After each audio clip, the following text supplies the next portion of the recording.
Me emër të Allahut, mëshirues dhe përdlimtar i madh, kur toka të dridhet me dridhjen e tmerrshme të saj.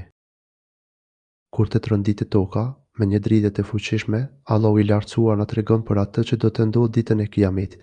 Toka do të tronditet fort, derisa çdo ndërtesë apo gjë e ngritur mbi të sheshohet. Malet dhe kodrat do të fshihen nga faqja e dhëut dhe toka do të shndërrohet e tëra në një sipërfaqe të sheshtë të ndryshme, pa gropa apo male. Dhe kur ajo toka të nxjerrë materiale nga brëndia e saj.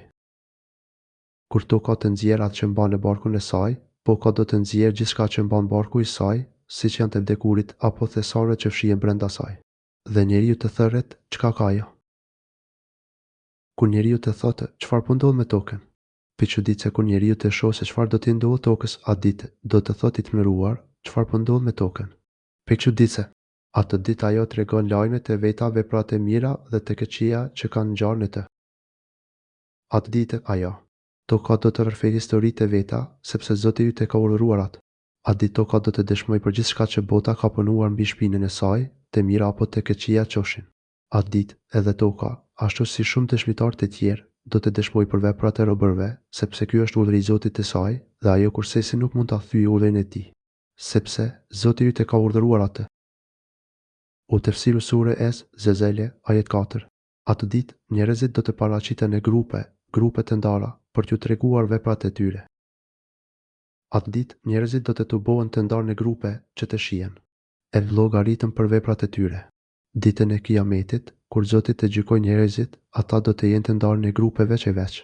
Allahu i lartësuar do t'i bëjë ato grupe që t'i shohin vetë veprat e tyre, të mira apo të këqija qofshin, dhe pastaj do t'u japë shpërblimin e merituar. Askujt nuk do t'i bëhet pa drejtësi, as sa një thërmi, siç thotë i lartësuari më pas. Ai që ka punuar ndonjë të mirë, qoftë ajo e vogël madje sa thërmia, do ta shohin atë. Kush ka bërë ndonjë të mirë, që peshon sa grimca, atë do të shohë. Dhe kush ka bërë ndonjë të keqe, që peshon sa grimca, atë do të shohë. Llogaria e Zotit është absolutisht e drejtë. Asaj nuk i shpëton asnjë lloj pune, sado e vogël qoftë ajo, e mirë apo e keqe. I lartësuari thot në një ajet tjetër, atë ditë, çdo njeri do të gjejë pranë vetes veprat e mira që ka bërë, ndërsa për të këqija që ka bërë, do të dëshirojë që, në mes tij dhe tyre, të jetë një largësi shumë e madhe. Allahu ju paralajmëron me dënimin që vjen prej tij. Por Allahu është shumë i mëshirshëm ndaj robërve. Ali Imran 30. Ose, kur libri i punëve do t'u vihet përpara, ti do t'i shohësh gjëna qartë të friksuar nga shënimet në të, që do të thonë, të mirë ne. Çfarë është ky libër, që nuk ka lënë asnjë vepër, të madhe apo të vogël, pa e shënuar? Aty do të gjejnë të shënuar gjithçka që kanë bërë. Zoti yt nuk i bën padrejtësi askujt. Kehf 49. Kurse ai që ka punuar të keqe, qoftë madje sa thërmia, do ta shohin atë. U tefsiru sure es, Zezele, ajet 7.